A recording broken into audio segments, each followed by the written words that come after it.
Some people are not lonely because nobody wants them. Some people are lonely because they refuse to settle for fake connection. And maybe that's you.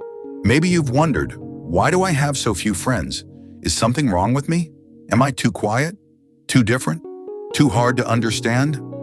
Stay until the end, and you'll discover what the Bible says about people who walk alone, why your loneliness may not be a weakness, and how God can lead you from isolation into the right relationships. 1. Having few friends does not mean you are broken. The world often measures people by popularity.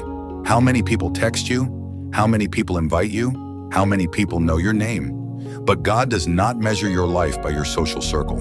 In 1 Samuel 16:7, the Bible says, "Man looks on the outward appearance, but the Lord looks on the heart." People may look at your quiet life and assume you are strange, unfriendly, or unwanted. But God sees deeper. Some people have no friends because they are not interested in shallow connection.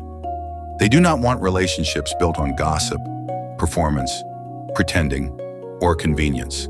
They want truth. They want loyalty. They want depth. In Proverbs 18:24 says, "A man of many companions may come to ruin, but there is a friend who sticks closer than a brother." Notice this. The Bible does not glorify having many companions. It values having the right kind of friend.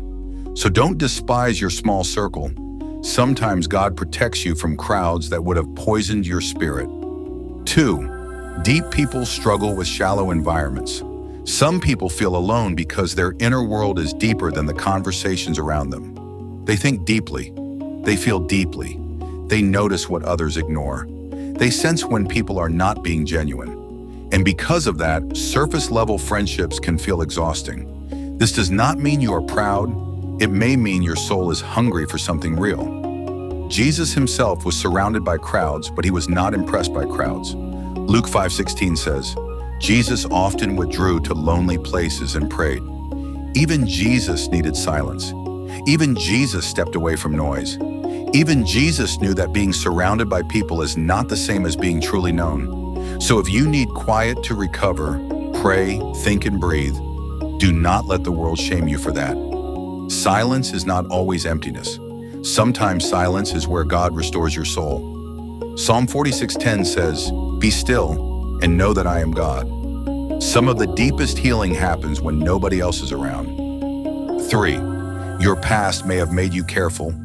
Some people have no friends because they trusted the wrong people too many times. They were betrayed. They were neglected. They were misunderstood. They opened their heart and someone mishandled it. So now they are careful. And being careful is not always fear. Sometimes it is wisdom. Proverbs 4:23 says, "Above all else, guard your heart, for everything you do flows from it." God does not tell you to throw your heart into every hand that reaches for it. He tells you to guard it. But here is the balance. Guarding your heart is not the same as locking it forever. A guarded heart still lets God lead. A wounded heart says, "I will never trust again." A wise heart says, "Lord, teach me who to trust." There is a difference. God may have allowed certain people to leave your life because they were not assigned to your future. But do not let betrayal make you believe everyone is dangerous. Ask God for discernment, not bitterness. 4. God created you for connection, not confusion. It is true that some people are self-sufficient. They can entertain themselves, solve problems alone, and live in their own world. That can be a strength, but even strong people need godly connection. Ecclesiastes 4:9-10 says, "Two are better than one. If either of them falls down, one can help the other up." The Bible does not say you need a crowd, but it does show that you need people who can help you stand when life knocks you down.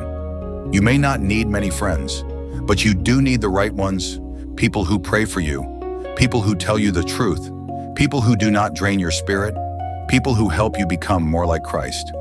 Proverbs 13:20 says, "Walk with the wise and become wise." That means your friendships are not just emotional, they are spiritual. The wrong relationships can pull you away from God. The right relationships can strengthen your faith. 5. Jesus is the friend who never leaves. Here is the most important truth. Even if people leave, Jesus stays. In John 15:15, Jesus said, "I have called you friends." Think about that. The Son of God does not merely tolerate you, he calls you friend. When nobody checks on you, he sees you.